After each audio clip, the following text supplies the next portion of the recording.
Welcome to the Under the Hat podcast, the show where we talk about everything and anything that is top of mind in education. The goal is to provide meaningful conversations to what is currently happening in our classrooms. Stories, pains, moments of success. We want to hear it all. Friends, welcome to season 3 of Under the Hat. Super pumped to be here. I'm your co-host, Steve Martinez. And as always, I'm joined by the phenomenal Sophie Youngs. Sophie, it's been a summer. Very, very interested to hear how your summer has been going.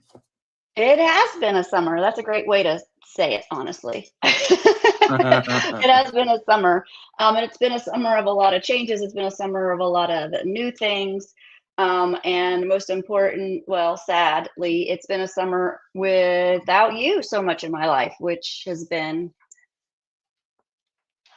an adjustment. Yeah. Same. It's been, I feel like you always hear like, oh, teachers have the summer off, but it has still been a summer of working for me though, like conferences and still doing what I was doing before. Just it's less though, right? Like it's a different capacity. It's a different vibe, and you're doing it without Sophie by your side. Yeah.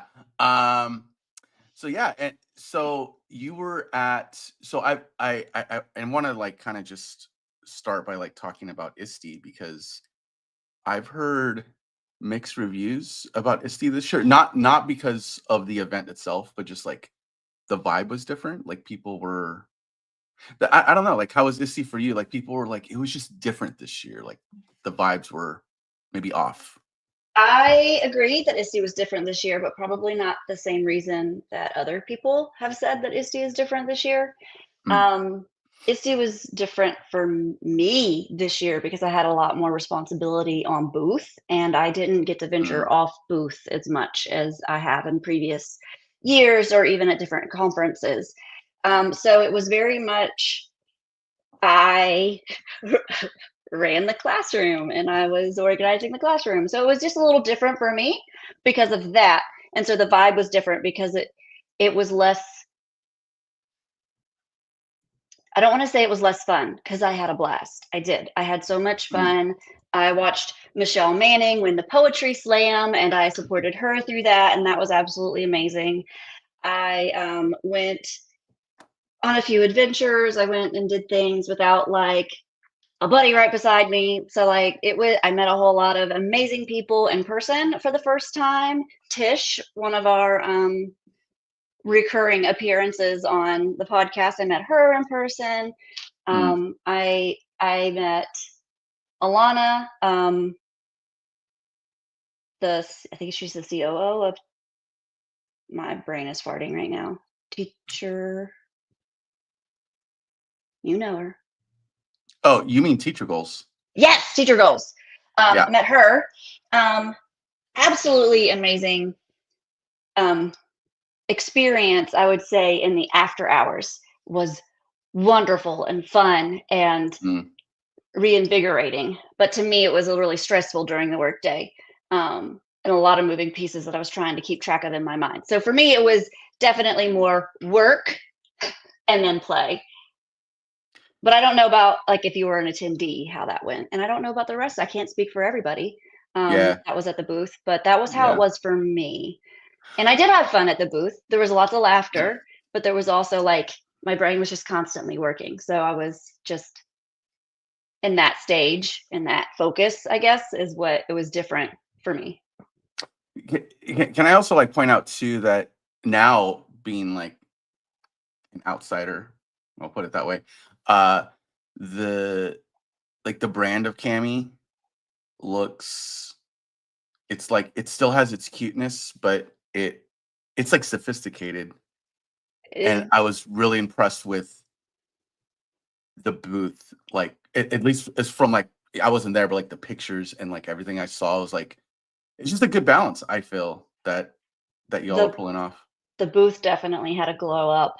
Shout out to Nadia. She was, and She was absolutely phenomenal in organizing and designing that with her team that she used and worked together with. The booth was wonderful. The coffee stand, the different textures of the wood grain and Mm, fabric, and it was amazing. It was absolutely beautiful. It was one of the most beautiful. The back of the booth had like that photo opportunity where the shelves were very were on mm, brand. It was just absolutely amazing. It was gorgeous. It was one of the most gorgeous booths there, and one of the most gorgeous booths that I've ever seen. yeah, yeah. So now being back in the classroom doing very different work. It's been cool having the opportunity to like go to different types of shows, like different types Hmm. of courses. I'd never heard of Educators Rising until this summer. Um, it's a national level. It's a national conference. Like we talk about student centered. Like this conference is 100% student centered, where kids from all over the country go to compete in different like categories, and I was able to judge and it That was was your trip to Orlando. that was my trip to Orlando. Yeah. So that yeah. So thanks for pointing that out. Yeah. Like so it was. Yeah, it was in Orlando. And it was hot, and it was like yeah. But the show itself was really cool. I judged varsity STEM. I was about to ask you, like, what did the kids actually do to compete? Because in my head, Yeah. I'm thinking like, do Yeah. you Yeah. do a lesson? Like, what do you do to compete with students in So this world? it depends on what they do, right? So the one that I judged, they write a whole lesson plan. They record themselves. So when you judge, you do a lot of like you judge beforehand. So like I had to watch the videos, I critique the lesson plan, and then they go in when they all show up to Orlando, they go in and they do like that 10-minute pitch to like that last pitch to the judges. They bring in some of them bring in resources, some of them bring in data, and yeah, like so that's what that looks like. So there's different like the lesson plan formats, that's what that looks like. There's other things like they do mock interviews. So if you're like to be a future teacher, like you're like, okay, how do you go get the job? So they compete in terms of like the mock interview piece. There is like a TED Talk kind of category. There's also trying to think of the others. There's like group ones too, where like there's a group one for like admin kind of work. There's one for instructional coaches kind of work, where they actually get mentored by an instructional coach in their district and they work on a project together. Um, that was kind of I'm still learning about Educators Rising, so but to the best of my measure, I was like, oh, that's what that one is like. Or they like as a team, they solve like a district level issue or help an initiative. Um, that piece, I think. So my pathway exists at 3 different spots in the district. So what I'm going to try to do is pull like almost as a group, like a whole district team to go out and compete instead of like trying to send individuals out solo. Um, and then like the award thing is like it's a thing. Like it's a big ol' like kids like straight up like hyping. It does make me feel like as much as we have problems in education, like seeing those kids go out and do that, it was like super inspiring. I'm like, okay, this is hopeful. Like these kids are jamming out, doing things that sometimes our veterans struggle with, right? And can I say that? Like some kids they be showing up with data and going hard on things. But yeah, that was a whole lot of fun. So in my head, I'm thinking, like, I'm picturing trying to visualize this stuff. You've got like poetry slam ish stuff where they're on a stage presenting like a TED talk, like you said. You've got like social studies fair where they're presenting what they did ish, or science fair ish vibe, right? And No, then well, not so sort of, much that sort of like maybe they not have like a poster board, but like they're presenting the project that they did, right? Yeah. And then you've got like culinary competition where you have a team of people solving a problem. Mm-hmm. And I say Yeah. culinary because that was literally the only competition I thought of where like that I had experience with besides social studies fairs and science fairs where the kids were going out and competing with another team of students. That and like you've got the quizzes competitions, like Mm, those like competitions and like the robotics competitions. But like yeah. the idea of teaching competitions like never even crossed my mind. Same. Like I had no idea this existed, and when I was out there, I'm like, dude, this is like it is a whole vibe, and it just provide. Oh, the thing I forgot to mention, one of the categories or divisions, whatever, is I think it's designing the kids design a children's book and like how they would use the book instructionally. That's kind of yeah. I was like There are that. some children's books that are really good at the way they're laid out and the informational, like educational informational stuff that they showcase in like a Mm. really nice story. And then there's some that just sort of info dump on you. So Yeah, yeah. We had so from my district, we had students compete. My kids, they didn't send my kids out this year because it's super new at my school. Um, the plan is to take them next year. But they two kids from my former school, they competed, and we also took some pre-service teachers, like because there's ooh, college divisions too, and we actually had one girl, she got like third out of a which if you can medal, if you get like in the top three, that's really impressive because it's like there's so many. Um, but yeah, so that's Educators Rising. Looking forward to like collaborate with them more, and the exhibit hall looks different there. It's like it's just colleges trying to be like come come be a student teacher here kind of thing. But yeah, no, it's different vibe. Certainly cool. It was definitely a new thing, but a new thing for you, Sophie. Relatively new, and you're more like in the weeds of it now. So very curious to hear more. But graduate school, yeah, How's my that going? doctoral program, it's been intense. It's been fast. It's been amazing. I Mm, have learned a lot. So because of the doctoral program, the essence, there's a lot of like learning about the different types of research and the different types of design of research and figuring out which path I'm going to end up taking with my own personal research. So a lot of like details, right? Um, mm, things that I learned in my master's programs. Then there's the curriculum part because it's a curriculum and instruction is the doctoral program I'm in, and then my focus is instructional um, leadership, instructional leadership.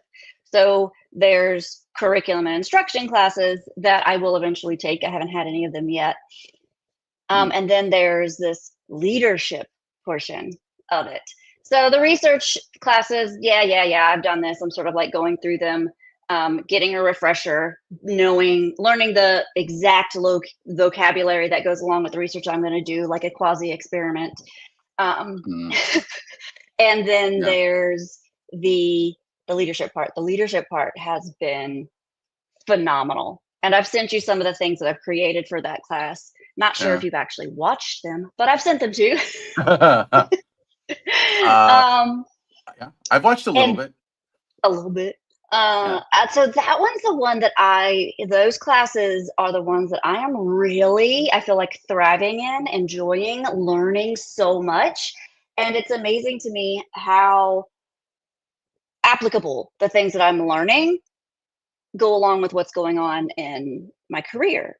Um, Mm, it there's like reflective leadership and then what type of leader are you, and I found out that I am a servant leader, very much what can I do for you to help you be successful, um, I and see then that. and then am learning the strategies to use when you can't just be like, okay, what can I do for you? But you have to be like, we've got to do this and we've got to do it in this way because we've got a time crunch and we just got to do it this way. Instead of like, what do you guys think? How do you want to go about this? What do you think is the best way to go about this? It's more, we don't have time to discuss this, guys. This is the way it's going to go. And I found that I struggle with doing things that way, but also I was able to learn those strategies and apply them while we were prepping for ISTE when it came to project managing the classroom, the booth schedules, and the people that came in as guest speakers and the people that were helping us help like internally create all the session materials that we were going to be doing. And I ended up having a very successful uh, organizational and flow of everything. The demo environment just went a lot smoother this year, while still intense. It just went a lot smoother this year. I feel like because of one, I was experienced in doing it, and two, the strategies that I was learning in my doctoral program. Mm. Yeah. I find it what's interesting to me is like normally, and you can like correct me on this, but like normally like people that are in the program like yours, they're currently in public education, or they're like in like maybe at university, or like they're doing something, right? Mhm. What I find interesting is like you being on the business side of education, being in that environment, though I do feel there's a lot of value there, right? Like you're talking about like the thing with leadership is, yeah, like we need good leaders in public education, but a lot of that transfers over onto the business side that I don't think we're always aware of or thinking about. Mm. Um, I just find that interesting. Like, and are most folks, to your knowledge, like are they in the public education space or? From what I'm seeing through our discussions, because it's a very structured program and it's completely different Mm, than what your typical program that you would go to at your local university. Um, it's very structured. So my classes, for the most part, are 5-week classes so far. And every single week, you got to do a discussion post, you got to reply to 2 people, and you're going to have an assignment. That is either a paper, a video, uh, audio, video, visual presentation. It doesn't have to be a video. It can mm, be like a PowerPoint presentation with audio on each slide or whatever. mm, mhm, And then or an infographic or something like that. So it's all APA, so you got to be all aligned and professional and um, mm. all that stuff, citations and references, and that's where I bring my AI in to check a lot, make sure I did it right. Um, but from what I understand, there's people from around the world in my program, and they're either going because a lot of the times they're in the same like curriculum and instruction or educational technology or some sort of like educational path, but they're not necessarily the exact same program because the classes overlap a lot. But Oh, I see. most of them are still either like there's a kindergarten teacher in one of my classes, there's a third grade teacher, there was a principal, there was a district administrator. Um, but yes, most of them appear to be in the system still, and they're also Mhm. doing this program.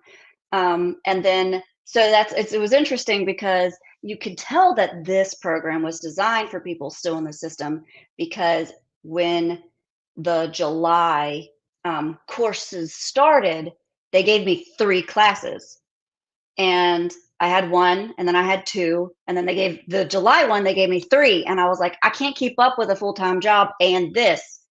It wasn't an issue for other people because they're on summer break.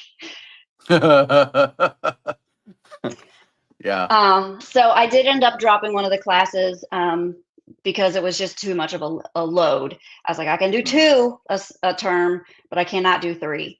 And what's kind of cool about this one is that one of my classes is a 10-week class and one's a 5-week class. So while I'm like hustling now, when it comes to the second half of this term, I'm only going to have the one class, so I can really focus in on that.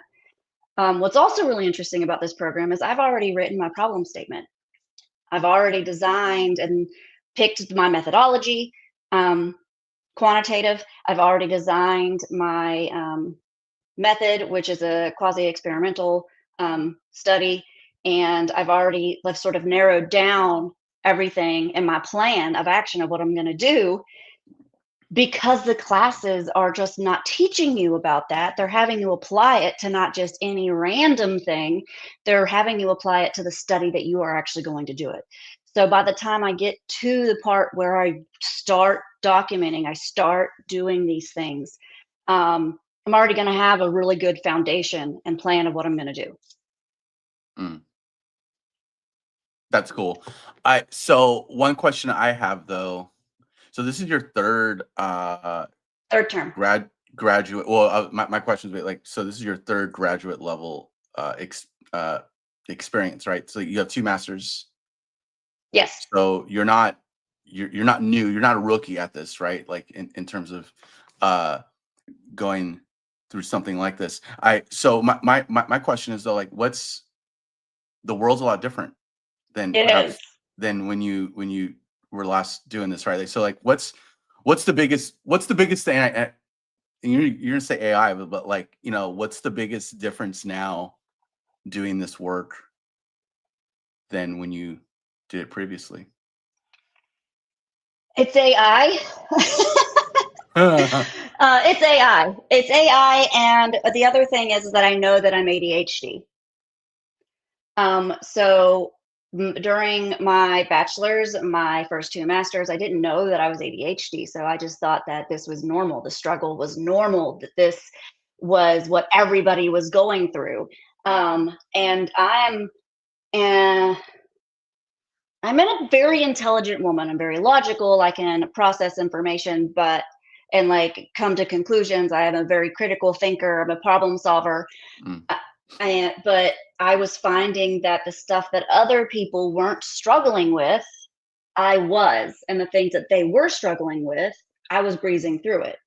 And that was because of my ADHD, the reading of the articles, the readings, the analyzing and like understanding just the readings was a struggle for me because I couldn't stay focused on what I was trying to stay focused on.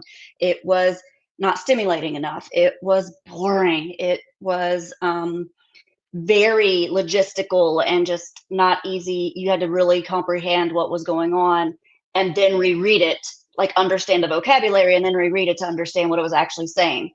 mm, Because it is dense. It is research. It is very professional, formal writing, which is not what we're used to. So it wasn't anything for entertainment to help my brain stay focused. And I found that I would just be reading the words, comprehending the words, but not comprehending the whole sentence as a whole, which was my ADHD not staying focused because it was focusing on something else. Um, so knowing that reading things aloud, having something like Cami to open the PDFs and to read aloud to me in that mhm, British male voice kept my attention while I was reading through these things. And I could speed it up so that it can like read faster for me. And my brain would say, oh, okay, we're moving on to the next thing now, and like keep focused. So knowing that I have ADHD has empowered me to find tools and to find things to help me ensure that what I'm reading, I'm actually understanding. And I don't want to do this, but like I'm going to. The understand tools in Cami has an explain and a summarize. So after I read it, sometimes if I'm like, am I really sure I know what's going on? I can summarize that to make sure that yes, I actually did understand what was going on based on the AI. But even further than that AI, I've been doing a lot of conversations with AI while I write and answer questions and write discussion posts. I can give it all of the articles and reading passages that I have been reading and taking notes on. And one of my favorite strategies to use is this is the instructions, this is the rubric. Ask me a series of questions to get the information out of me that I need. mm. And it will break down the problem.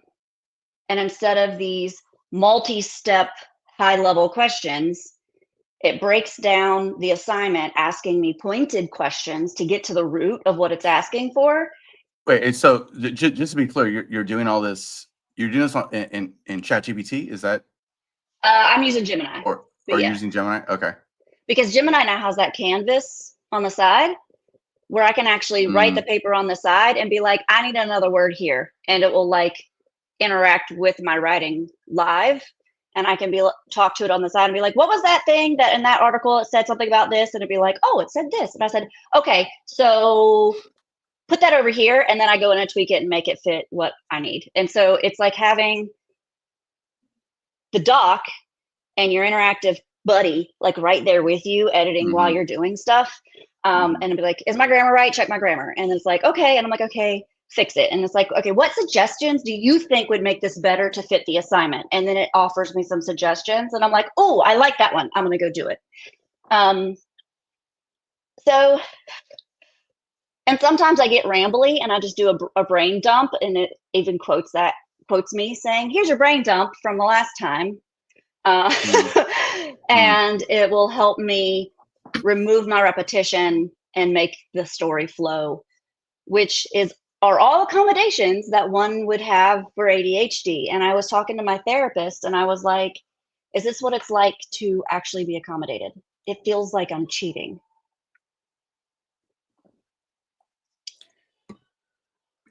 But um, I think we're conditioned to think so, right? To, Like to think that it's cheating to use AI. yeah, yeah. Like it's been since day one, since the launch of ChatGPT. Like it's been like, oh, we're gonna see all this cheating. That's where at least in our country, I don't know. I can't. At least in my area, like Yeah. that's where our brains went, right? Especially if you're an ELA teacher. It's like, Yes. oh no, we don't want that. Instead of going to like, oh wow, I could have different types of tutors, different spaces, or customizable chatbots where my students can engage. Like it we didn't go there. We went, oh shoot, this is going to be a terrible thing, right? Right. And everything that I was explaining to you that I'm having AI do for me, my mom did for me when I was in high school before we knew I was Mm, ADHD.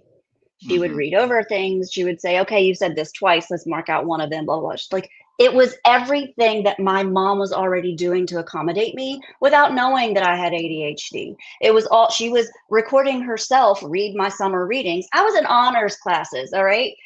That's how good of a student I was, but I would struggle to get through one of the required books.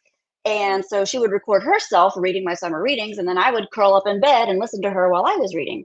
Um, but now the technology that we have available to us is replacing my mom in that mhm, support aspect. But yeah, it's like mm. when you finally get the support that you need and you're not struggling so much.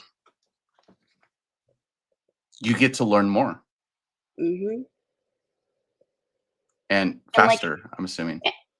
yes, so much faster, so much faster. I am not spending nearly as much time reading the materials. I'm almost. It feels like I'm skipping straight to the analyzing of stuff and the and aligning Mm, things and critically thinking and drawing conclusions part. Like I'm just skipping right over all the reading and the struggling through the comprehension of what the materials are trying to have me learn and straight right to applying it, because some of the stuff I've already learned because I've been in two master's programs. mhm, And the other stuff is I'm getting to that newer, higher level thinking faster, which is what's easy for me. So it's fun. right. It's like a puzzle. That yeah. No, that's good. That's yeah, that's super cool. I being back in the classroom, like just all this AI wasn't there when I was in there before, Last. right? And Yeah. yeah, um, and so seeing it use and actually seeing kids use it, and seeing like what is the impact. Um, I do feel like some things are fluff, right? While other things are like, oh, that actually moves the needle, and I can see it like right in front of me. Um, so yeah, we'll be looking at, I think this season we'll be looking at bringing people on to talking about specific solutions like that. Um, Some of them I really love. I love so much. I play around with them just because they're fun to be in. And not only are they pedagogically sound, um, those are the ones I really love, like that actually are purposeful for student learning, like Snorkel. I love them snark. so much. Okay, so first of all, those dudes are awesome. I Uh, know. I love them and I love the product and I love getting in there and seeing the feedback that's happening live while students are learning a concept so that they can not only get better at answering a question, like, because there's like, that wasn't a great quality of an answer. And then there's like, you were right, but it was a bad explanation, or you were wrong, but that was a really good explanation. Like, yeah, the I language that they Yeah, like, developed. so I think you know this, Sophie, but like so John Carippo's doing a conference in Northern Yeah, California, vibe uh, shift. Vibe Shift, and I also I'm pretty sure you know that like how we submitted to that thing. So like we submitted our session. If you're listening, watching, and you're not aware of Vibe Shift, uh, the way that the presenters submitted to speak was in Snorkel, which was the vibe. Like, and And you got live John, feedback on how well your presentation was being presented, like while it was right, happening, because they set it up. right, Yes, it's genius. yeah, no, it was so. I never thought of using it that way. We always think about, like, oh, how's this going to be in the classroom? How's it going to be with kids? I'm like, how could leaders use these tools like that? Like that's Ooh, the other piece of it. Yeah, now my brain's gone.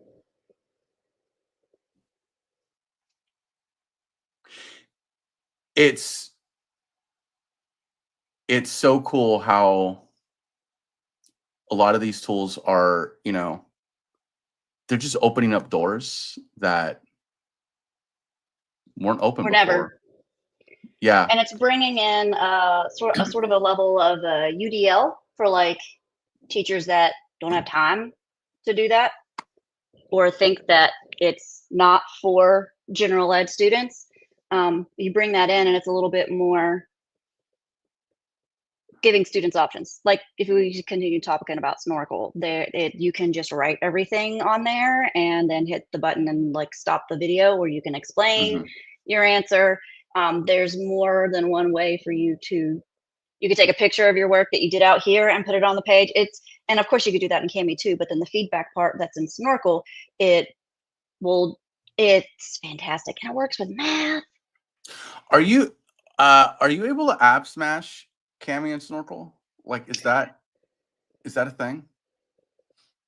I think you could, and like you can app smash just about anything with Cami, and I would think you could. So like in my mind, what you're doing with Snorkel is that independent practice time that Mhm. you give your students to do to solidify what you teach them, and what you use to teach them is Cami.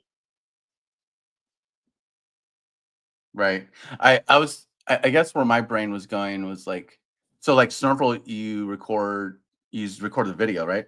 Yep. But do they have the ability to share, like, can you share your screen on it? Because it's almost like I want I would love to have Cami's accessibility while utilizing Snorkel's AI feedback piece. So you're recording a video, but you're not recording your face. You're recording your screen. Correct. So you get a Correct. template there. So it is recording your screen, but you're recording inside of Snorkel. Right. It's like it's not, I guess, not sharing the full screen, I guess is maybe No, what I should have said. Yeah, yeah. okay. So it's not like you can change your full screen and then like record and like do it inside of and Cami, and then Snorkel will give you the feedback. So if we ever bring Snorkel on the show, we can be like, "Hey, You can should you do change that. that? You should do that." Or maybe they're listening right now. I don't know. But like yeah, so I don't know. just talking out loud, I guess. Super cool. We have pretty cool lineup this season, Sophie. Might be a good way to close things down. But we have, this is already public knowledge. We did a pre-record with Katie Novak. I'm so sad I didn't get to make it. I know. I learned so much from just like listening. It was just so much knowledge that was dropped.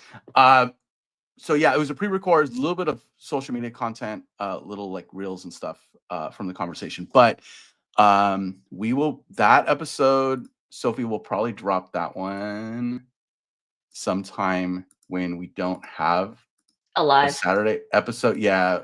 I'm looking, I think September, it's going to be in September is what I'm seeing here. So, but next week we're live. Next week we are live. Next week we are chatting with Norma Gonzalez. So Norma Gonzalez, California teacher, my neck of the woods ish. The state's so big over here. She tried to connect with me at Q. Sophie, you know how busy I was at Q. You were very busy at Q, yes. I was very busy. So we weren't able to connect, not in like in a meaningful way and like have a conversation. So yeah, she also, I think she collaborates with Prodigy, or she does work with Prodigy, or something along those lines. I don't know much about Prodigy, so I'm eager to hear more about it. But I've heard about it for some time now, though. I feel like it's been around for a while. I've only heard really good things about it when it comes to like math education. So I'm really interested in learning more about it because it seems like an interesting tool, but I've not played with it. I've not gone into it. So I don't know. So it'll be an interesting learn for both of us. Yeah. And I think it's more geared for elementary. That's the vibe that I was getting. So we'll see. Yeah. But yeah, and so we'll also have a few other individuals that are founders, also like startup situations. I love sitting down and just viewing a demo of a startup because I don't know, it's exciting. Like, do you have a different twist on this thing that they're trying to solve, right? Cami was a startup at one point, right? Before it was called Cami, and like we were working there when it was still considered a startup. But yeah, it was notable before it was Cami. Yeah, it was very notable. Basic. I used it in college. Yeah, I not used it when it was notable. No, like was it the same? Like it was obviously different, but like how different was it then versus like maybe when I really like 6 years ago? I really used it when I was in college just to sign the paperwork that I needed signed because I didn't have a printer. I was a poor college kid, so I didn't have a printer and I didn't want to go on campus to print and sign and scan and do all that. So I found notable to sign the paperwork that I needed to be signed. And was it purple? No, it was not purple. Yeah. I don't even really remember the color that it was because I don't even think it was the navy that it was like when I joined Cami, it was navy. And then we went through the brand to now being purple. But so yeah, I don't really remember at all. I just remember sitting on that old computer. The computer was blue. On my couch, I could remember exactly the room that I was in, the house that I was in, while I was just trying to get this signed and ship it back off. But I don't remember exactly what it looked like. Yeah. I have seen pictures of Notable at ISTE. Yes. Those are cool to look at. The flashbacks are so fun. Yeah. And it's like how a company grows, right? Like that's yeah. No, super good. All right, friends, we're going, I think we're gonna close this down. So Sophie and I are both excited for this upcoming season. This is season 3 of the show, which is kind of crazy. I feel like I started this podcast like yesterday.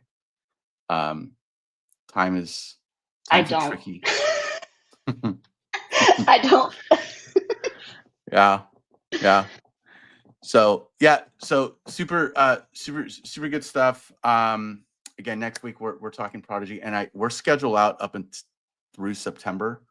Yeah. So this season will be will a lot of good content, but also like I think content that we've not explored before, which I think is exciting. But yeah, awesome. All right, Sophie, thank you for taking the time. I know your life is a lot more busy than mine right now. With 2 kids, a Just job, the podcast, and doctoral. I'm actually going to go upstairs, watch my kids, say bye to my mom. She's going on vacation, and start on the assignment that's due tomorrow. Yay. Yeah. But if it makes you feel any better, next week I actually have to go to a place of work and do things. So Yay! Your summer break is over. it's like actually Monday's my last day to like be off, and then to do nothing. To do yeah, I should probably plan a little bit more than what I've done. Which that's next week. Anyway, friends. All right. That's next week, Steve's problem. Yes. Well, as always, friends, thanks for tuning in. Super exciting stuff that's coming your way. And as always, keep your hats on, but your minds open. Take care.